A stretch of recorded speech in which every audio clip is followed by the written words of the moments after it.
Bien-aimés dans le Seigneur, nous sommes dans la joie et nous vous remercions de nous retrouver encore dans notre émission Faire le bon choix. Nous sommes tous appelés à un moment dans notre vie, d'une manière ou d'une autre, à faire le choix. Voilà pourquoi la Bible nous dit dans Deutéronome 30, verset 19, que Dieu dit « J'ai mis devant toi la vie et la mort, la bénédiction et la malédiction. » Mais il dit que je te conseille de choisir la vie afin que tu vives. C'est-à-dire que Dieu nous conseille de faire le bon choix parce que la vie, cela nous permet à vivre. Et aujourd'hui, nous sommes revenus pour parler d'un sujet qui est « Que doit faire un homme pour hériter le royaume des cieux ?» Bien-aimé, que doit-il faire ou que devons-nous faire pour hériter le royaume des cieux? Et pour cela, nous avons le plaisir et la joie de recevoir notre pasteur Jean-Pierre qui est juste à ma droite. Je le reçois avec vous. Bonjour, pasteur. Bonjour, bonjour, peuple de Dieu, que l'Éternel vous bénisse. Amen.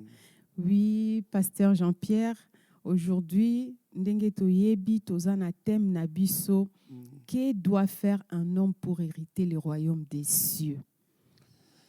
Amen. Amen. Voilà, eza sixième ko ya motuya, eza important na vie na biso to bengami bana na Nzambe, parce que eloko ya liboso esengi toyeba posa na Nzambe ezalaki tete moto akende na lifelo te.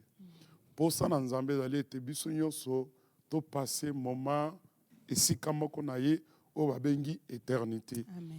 Mais eza na ba condition ebele oyo mwana na Nzambe akosala po ito azwa bokonzi na likolo. Donc na nzela na yango tekotinda biso toloba eloko nini mutu akosala po ete agagner bokonzi na likolo. Et quand nous voyons peut-être dans Luc 23, on voit, je ne sais pas si je vais lire. Ouais, c'est bien. Luc 23, à partir du verset 39, la Bible dit que l'un des malfaiteurs crucifiait l'injurié, disant « N'es-tu pas le Christ?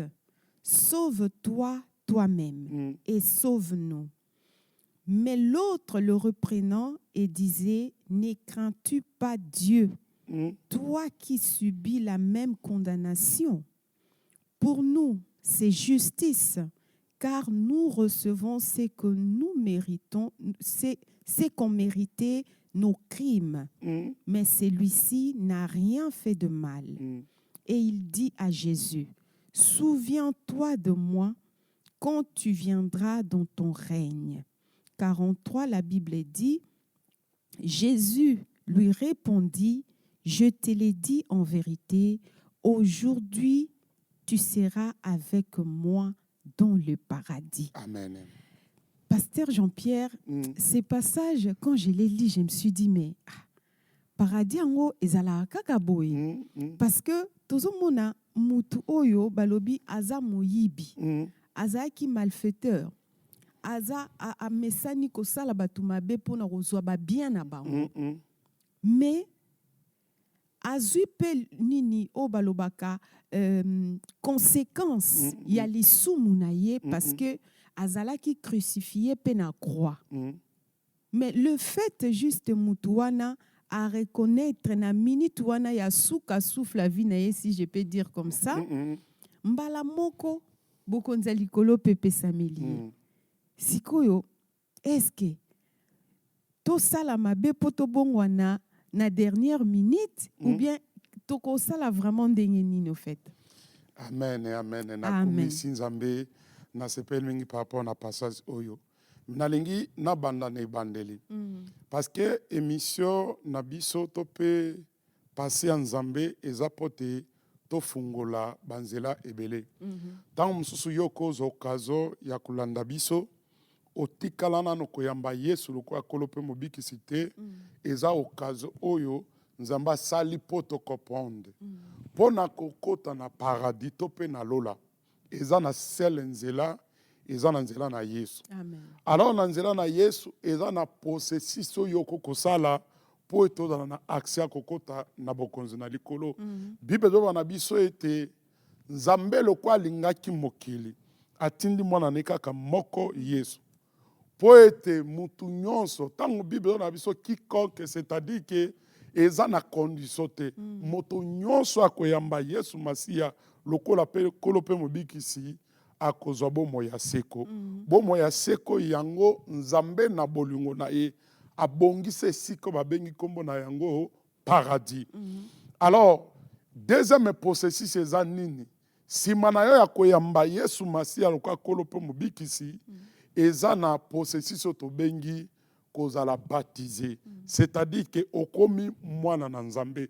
Yango Yesu alobi na Nikodeme alobi boye oyo abotami na bomoto akozala moto me abotami na molimo akozala molimo. C'est-à-dire que moto oyo abotami kati na Yesu, c'est-à-dire que okoki kozala mwana moke mokolo mama koko n'importe âge esengi obotama lisusu asika oyamba Yesu Masiya ozala baptisé nde nzambe apesi yo pouvoir ya kokoma mwana na nzambe, c'est-à-dire que oza na accès à kokende na paradis.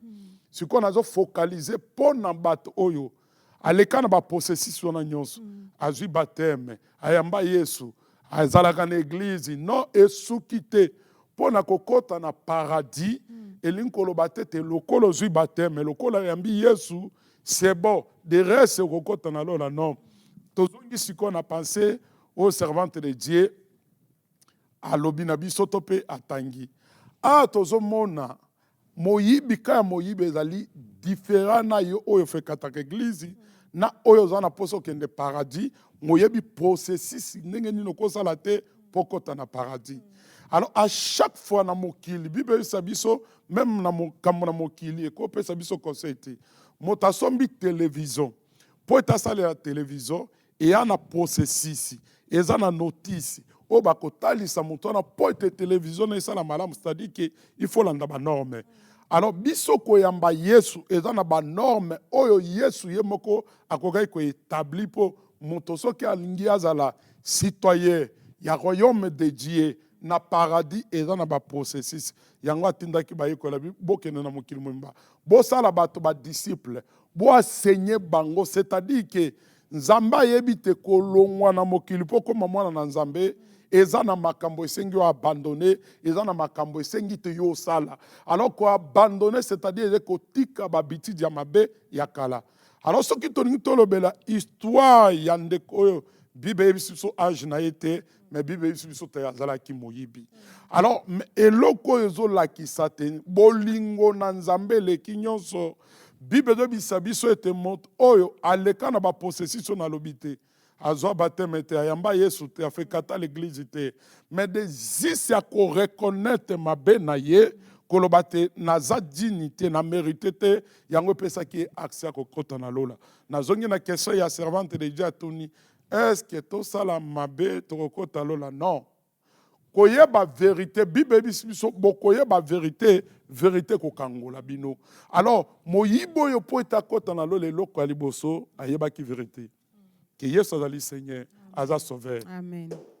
Soki mutu okomi na capacité ya koyeba grandeur koyeba nzambe oyo aza na makoki ya kolongola esika ozali akotisa na paradis, c'est-à-dire que oza na capacité wana kokopronde. Alors soki moyibi oyo premier critère ya moyibi ayebaki oyo ezalaki Yesu. Alors yo ntango mosusu okoloba te pourquoi abondelaki te agenaki te azwaki baptême te akotaki lola, Bible elobi na biso oyo akondima Yesu loka kolo mpo mobikisi Yesu alobi na biso apesi biso promesse bomoi ya seko ebongisami mpo na ye. Mais gaffe sala attention par rapport elingi koloba te Yesu alobi yamba Yesu tambola na mabe okota paradis, non non non. Elingi koloba te tango yo yambi Yesu eza na makambo esengi yo osala. Alors servante de Dieu na papa nango etindaki ngai na passé na koloba te soki nzambe aza bolingo soki nzambe alinga mabe ya moto te soki nzambe oyo aza bolingo ntango mosu okoza motuna na yo ndeko ozolanda biso pourquoi nzambe asalaki paradis asaleli felo? Pourquoi nzambe asalaki kate biso nyonso tokende na paradis te? Alors pourquoi nzambe alingaki te li felo ezala? Na sepeli na introduction la servante de Dieu alobi na biso boy. Na mokanda Deutéronome 30 19. Nzambe alobi nati liboso na yo banzela mibale yo moko pona. Nzambe obiso sambelaka Yesu oyo tozo ko annoncer. Yesu tolingi kozongisa na mémoire no pour comprendre aza dictateur te. Apesi biso choix. Ebele na bato bakende paradis parce que ya sala ki choix ko kende na paradis. Ebele na bato bakende li felo pour te ya décida ka kende li felo. Alors exemple par rapport à écrit la servante de Dieu a outi kotangela biso. Bible biso bazala ki na deux personnes, c'est-à-dire que deux personnes bazo fekate mokili, deux personnes bazo fekate église, deux personnes bazo fekate la même prédication, mais Bible biso moko asala ki choix ya ko kende paradis, moko asali choix ya okende li felo. C'est-à-dire que na bon moyi na biso atake bana na nzambe eloko ya motu ya okoki kosala meilleur choix na vie na yo pour être garanti lola. Alors makambo ya moyibi oyo la servante de Dieu alobi atuni biso motuna est-ce que tosala mabe po tokokota lola? Non, Bible do bana biso ke salaire ya lisumu ezali nini kufa. Alors, na kufa tozali na kufa ezali physique, eza kufa spirituel Bible do bisabiso. C'est-à-dire que salaire au Bible lo bana biso eza kaka salaire ya bomoto bote. Eza salaire parce que na paradis eza na siko bato bakopema. Li felo eza sika bato bakonyokwama. Alors nzambe abandaki ko prévenir des bato abanda na mokili asalaki mokili lelo. Soki possibilité ko dans la servante de Dieu ko tangela biso na mokanda ya Ézéchiel chapitre 3 et verset 17 à 21. Ézéchiel chapitre 3. Et au temps d'abiso to comprendre pourquoi Nzambe azolo banabiso. Ok. Ézéchiel 3, 17 à 21. Je lis au nom de Jésus-Christ. Amen. Fils de l'homme, je t'établis comme sentinelle sur la maison d'Israël. Tu écouteras la parole qui sortira de ma bouche et tu les avertiras de ma part. Quand je dirai aux méchants, tu mourras, si tu ne l'avertis pas, si tu ne parles pas pour détourner le méchant de sa mauvaise voie et pour lui sauver la vie, ce méchant mourra dans son iniquité et je te redemanderai son sang. Mais si tu avertis le méchant et qu'il ne se détourne pas de sa méchanceté et de sa mauvaise voie, il mourra dans son iniquité et toi, tu sauveras ton âme. Amen. 20. Si un juste se détourne de sa justice et fait ce qui est mal, je mettrai un piège devant lui et il mourra parce que tu ne l'as pas averti. Il mourra dans son péché. On ne l'appellera plus de la justice qu'il a pratiquée et je te redemanderai son sang. Mais si tu avertis le juste de ne pas pécher et qu'il ne pêche pas, il vivra parce qu'il s'est laissé avertir et toi, tu sauveras ton âme. Parole du Seigneur. Amen. Awa na mokanda Ézéchiel tozomona Nzambe azolobana l'homme de Dieu, prophète Ézéchiel. Alobi na établi yo lokola sentinelle. Tobi na moto azali établi lokola sentinelle. Lelo toko utiliser langage policier. Lelo toko utiliser langage armée. Lelo toko utiliser langage na bato oyo bazana barosabité akoyeba na ko protéger, ya koyeba na ko avertir, akoyeba na ko kebisa bato. Mais Bible zo bisabisu bo Nzamba lobi na Ézéchiel. Abi na établi yo lokola prophète. Oui, c'est bien mutu nyonso ngana posa al tant musu babenga ye l'homme de Dieu, tant musu dans la serviteur de Dieu, tant musu ko dans la posa na ngana yo. Mais ko to yelo ko monko esengi to yebate ko benga ma mwana na Nzambe eza toute responsabilité Nzamba pesi biso. Parce que awa tozomona Ézéchiel Nzamba zoloba nati ozala lokola sentinelle, ozala mokengeli, ozala gardien, ozala policier, ozala soldat, mais ya liboso pote monto azala gardien, azala sentinelle, azala policier, azala soldat, ya liboso esengi moko se protéger. Parce que soit protégé, il y a se protéger, on a la facilité que babebisa vie na ye. Alors biso lokolo tofekataka église, biso toza bana na Nzambe, toyaka église, oh nasepelaka koya église dans malamu, mais kosuka na kozala koya na église te, kende au-delà na o Nzambe azozela biso. Bible ezobisa biso alobi na ye na tiyo lokola sentinelle. Sentinelle pourquoi? Po toyeba na ko prévenir peuple na ngai.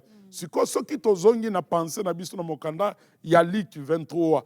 Est-ce que moyibi oyo nani akoki koyeba na koaverti ye koyebisa ye ti non? Voilà, tala moto aza pembeni ana makoki ya kopini yo, ana makoki ya kosauve yo. Okoki koloba na ngai tete bisika ozali otika koyoka sango ya Yesu te.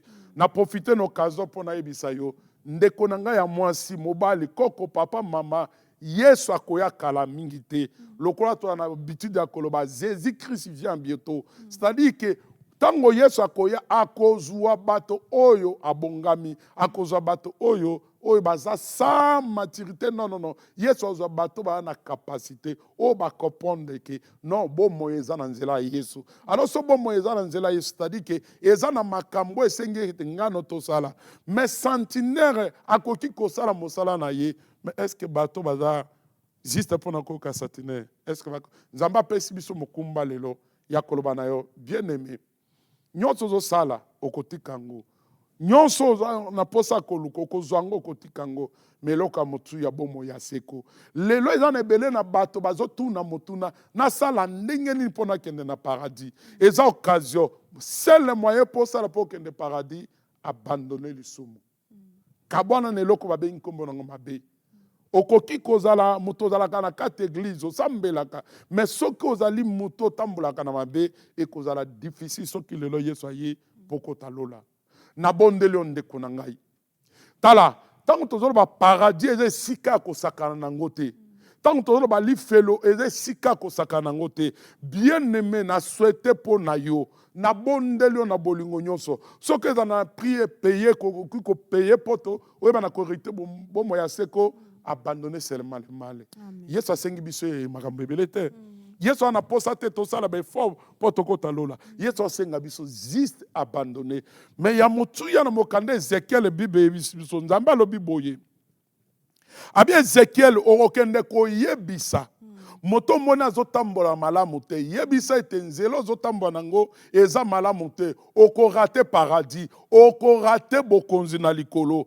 Bible yebisi biso te soki Ezekiel osali mosala na yo te ngai na responsabilité wana te. La servante de Dieu na responsabilité wana te. Basalo bote ya biso sango malamu. Ba na mokumba koyebisa biso vérité. Yo moto fekata ki église quelque part. Yo tang muso fana na ndako parce que lobite non kende sous église te parce que mokolo pasteur te yaki a blessa ki ngai a loba ki maka. Biso toza na pono condamner te to juste koloba vérité. Koloba kitala. Nzela malamu ya Yesu yo poni. Nzamba zo senga yo ou abandonné. Au fait qu'attaque église mobi kana mobala mutu. Et quoi péché ko tana lola. Au fait qu'attaque église moyibaka et quoi péché ko tana lola. Moyibi ne kulusa lobite non na reconnaître ngana za moyibi mais moto la pembe na kulus a mérité te mais ce qui moto na mérité te ndeko nga mwasi mobali azwa ke sika na yo et sika na yo porte biso to na sauver ko pona li felote. Tant que tu as des paradis, c'est-à-dire que dans le lifelo, c'est quand tu as vacances au zonga. Bible dit la passe à Mikolonioso. Alors, on a sali mosala. La servante de Dieu a sali mosala. Ya kolobana te loko sel o ko mosala. Sala lokola moyibe de kolos. O kolobana tete batika la côté ote. Ce qui n'a nos zoa batona kono te pote sa no madame te bola na internet. O yoka ande batiaka et que sel nzele za Yesu. Moto mabengi kombo nzela aza moko ya banzela tazali nzela soko na posa ko luka banzela mususu apoye pa na ye ya linga bongo te aza nzelo ememaka bato omoni mutu soka linga koma na destina bomo na ye oto mona lelo na ba voiture bato basala batia GPS ko andu yonere obungi mais ye loko aza nzela akubungisa yo te de seul moyen na yo poto za la assurer to kokota lola yamba Yesu masi aloka kolo prombikisi abandonner loko babengi kombo nango lisumu, c'est-à-dire que tika nyonso alobi na biso oya lingi alanda ngai atika nyonso. Est-ce que ce que vous allez lokomoko na koloba na yo, ou nazolo ba pona ndeko ya fekata église, non lo ba pona ndeko ya fekata église te. Eza na toute responsabilité. Yo kama makambo yesu alobaka na biso, ce qui possibilité koza la maman sungi biso. Na mokanda Hébreu chapitre 12 verset 14. Eza eloko moko yesu alobaka malamu. Et parce que tokanisa mingi tango yambika yesu esuki bongo. Oui. Hébreux 12 au 14, je lis au nom de Jésus-Christ. Amen. Recherchez la paix avec tous et la sanctification sans laquelle personne ne verra le Seigneur. Ah, et dans les six cas, mon côté, il a lobby pour tout le monde en Zambé, ce qui n'a pas radité. Mais awa yesu ye mokazo banabiso. Abi luka kimia na moto nyonso. Abi soko luki kimia na moto nyonso te e kozala pasi pona yo omona ye. Oh, bien-aimé, batango nyonso olekisaka na église. Batango nyonso olekisaka na église. Na yebite esika nino sambelaka. Mais eloko motuya, koya koyemba na kora eza malamu. Koleka liboso kote eza malamu. Komema dîme offrande na église eza malamu. Kosala ba activité nyonso sala na église eza malamu. Mais nzamba aloba na biso. Toluka biso moko, c'est-à-dire que nzamba pesi yo pouvoir, le quoi la servante de Dieu, lobi na biso na débit, na déterminant, nzamba lobi yo moko pona, nzamba pesi pouvoir lobi, to luka kimia na moto nyonso, ebele na bato, ayaka na église, naza na mezatati na bato, aho continue comme ma dîme, aho continue comme ma offrande, aho continue le kaliboso azoteya, azo continue ko sala nyonso, bien aimé, au raté paradis pona yango, parce que ah Bible biso toluka kimia na moto nyonso soki yango te moto moko akomona nzambe te moto moko akende na paradis te moto moko amona Kristo te awa nzambe apesi ngano baresponsabilité akoloba te luka kimia na bondeli bien aimé barakini oza nango na bato ememeli eloko nini tala bomoi na yo combien des années que oza na rakini na moto ta mosusu ndeko atikali na Afrique ta mosusu na quelque part osolola na ye te. Mais on a pas sorti tout dans Nzambe tenengi na sala ni pona kota paradis. So que da simple moyen Nzamba lobi na ngana yo. Te to luka kimia na bato nyonso. So ki yango te moto akomona lola te. O ana poso luka lisusu nini. Parce que quand on a c'est bien quand on a ba question koloba non na sala nini pona kota bokonzi na likolo. Oh eza ba responsabilité Nzamba pesi ngana yo luka kimia. Soko luki kimia o mona bokonzi na likolo. Soko luki kimia o kene na paradis. Yoka Bible de bisabiso. Na kwanda liki 23 la servante de Dieu. Moyibi bazala ki bangumi balé ne kulusu. Moko azolo bana ninga na yalobi non koloba na mettre boté parce que y a mérité c'est-à-dire que na d'autres langages abane ko luka kimia na moto azala ki na ye pembe ne kulusu. Eza na bele na bato mususu ti na suka na bomo na ye alinga kende na haki na bato. Mais moyibi musu ne kulusu abi non koloba na mettre boté. Bien-aimé, asala ki musana yoko la sentinelle. Yakoloba. Soki na zasiri, soki moyibi mususu, wazala ki pembe na Yesu. Azala ki na même langage lokola moyibi mususu, bango balinga kota na paradis. Mais magé, moninga la saki musala lokola sentinelle. O Ezekiel asali ko prévenir bino ngano to ba coupable. Ngano to sali mabe. Mais il y a ça les locomotives. Mais atikala qui na position na ye. Et bien na bato même ayo qui prédication y une église, même à l'année éternelle. C'est bien aimé ko po na ba prédicateur c'est pelaka na ye préféré. Mais si manako yo ka prédication et lokoni nous osala décision bien aimé ko yo ka liloba na nzambe sukite eza na décision esengi to zolobi nzamba na posa na sala nini na abandonner ni natika nini po na kota bokonza likolo. Ya papa JP. Eza na likanisi moko eyeli ngai parce que ndengo lobi ke eza na bato mosusu azoya na église, la personne prie, elle assiste dans la prédication et tout ça, mais tango abimi libanda akei azoza na ba vie na ye, donc c'est comme la personne est en train de mélanger la vie spirituelle et la vie charnelle, alors que la Bible nous dit dans Luc 16, 13 que nul ne peut servir deux maîtres à la fois, soit il haïra l'un et aimera l'autre.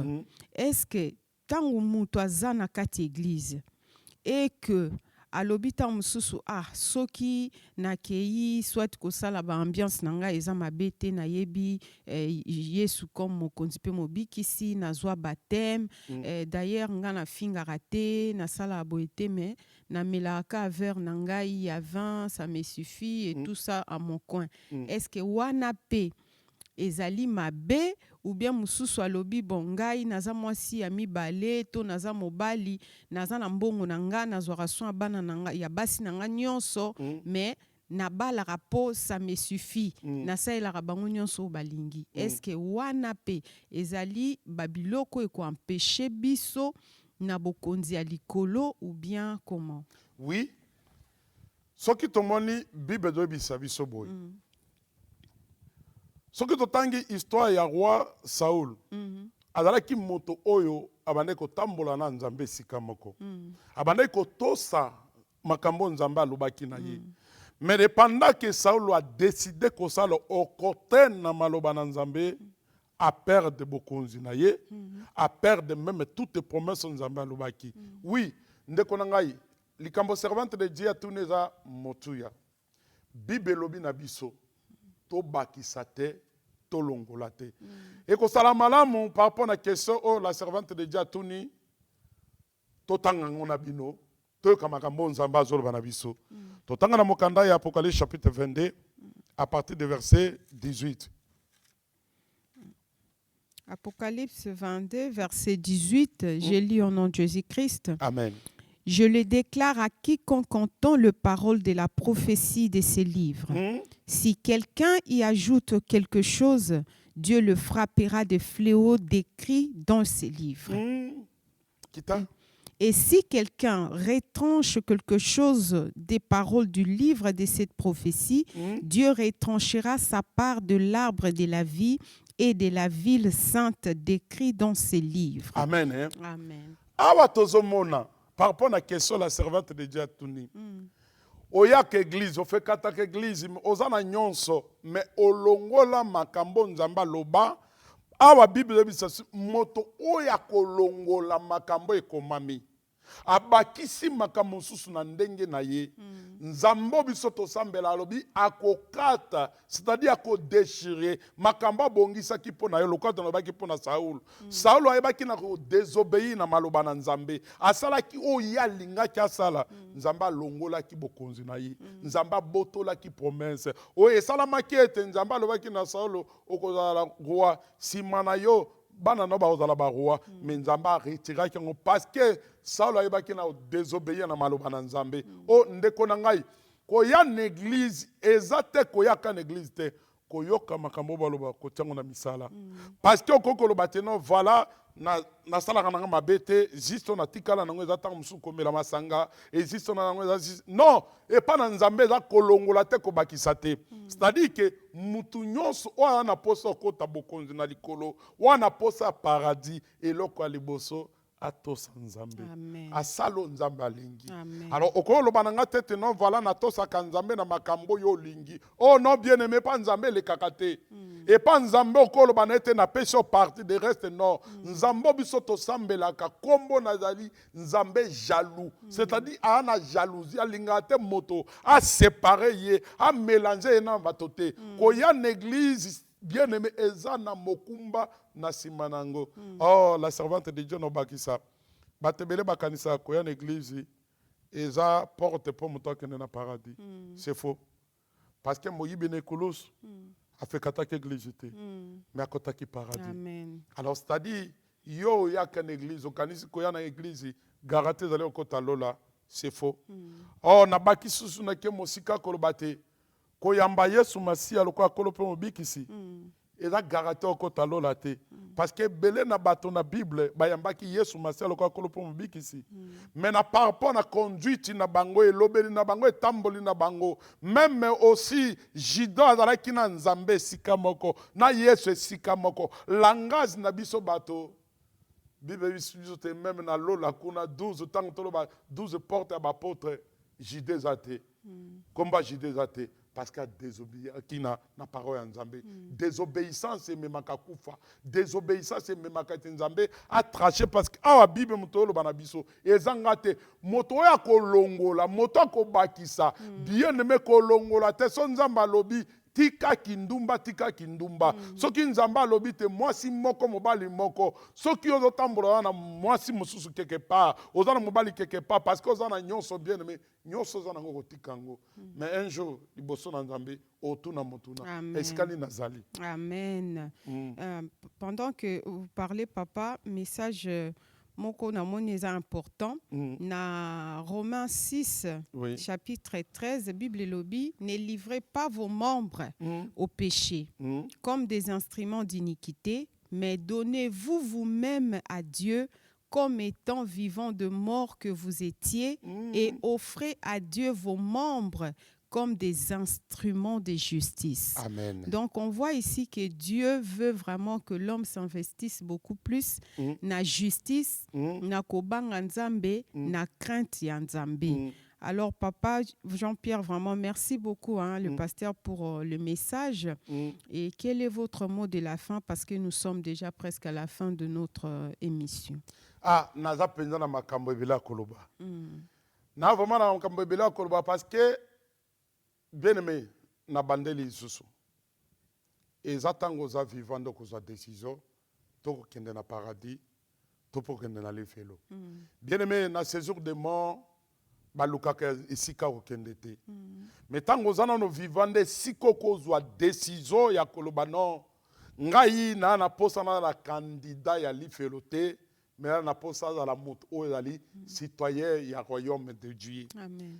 Yesu alobi na biso na mokanda Matthieu abi luka liboso bokonzi na likolo na justice nango nyonso.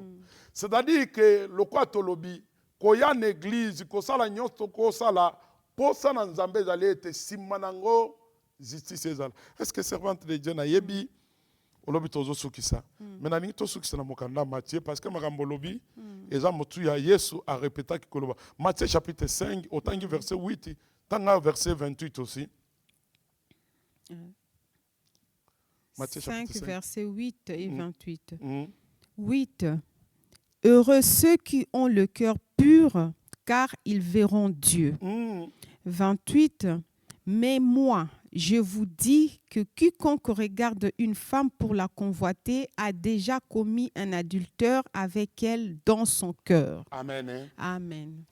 Dans Matthieu chapitre 5, Nzambe verset 8 alobi abi esengo na bato mitema na bango ebulisami mitema na bango eza na makambo te. Bien aimé, motema na ezala sanduku te ya rakini na bato. Motema na ezala motema ko méditer mabe po na bato te. Motema na ezala motema ya secret bato ba yo ko konfe yo makambo eza ya malamu te. Non kotika motema alobi sengo na motema na ezali pembe akomona bokonzi na Nzambe. C'est-à-dire kokota na paradis. Mais dans verset 8, 28, balobi na biso. Parce que servante de Dieu alobi lo komo mutu ya na mukanda romain. Abi ba mambe nzoto na biso nyonso. Esenge za la sanctifier, ezala na defo ata moko te pona kozela bokonzi na likolo.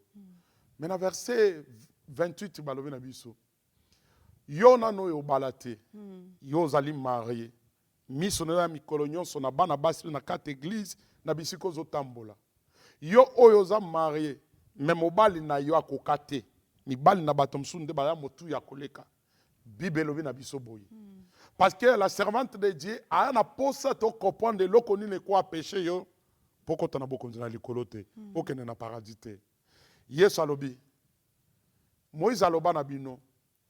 Kosala directeur na mwasi na bato to na mobali na moto. Osali déjà lisumu. Mais Yesu ye moko alobi abi soko tali mwana mwasi na miso moko ya kolula ye otali mobali moko na kolula ye osali déjà lisumu. Bible lobaka na biso boy na mokanda Galate chapitre 5 verset 22 alobi na biso boy kobana na verset 19 babi ba épidique ba yibi ba langwe na masanga bato na lokuta bato songi bato nyonso misala mabe bakomona bokonzi na nzambe te.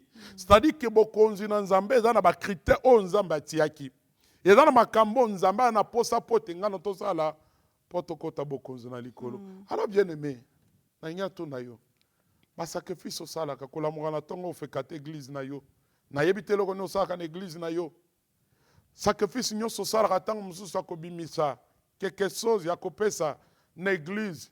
Wana posa kende ka pamba boy. Nzamba na posa te au passé moment na ye.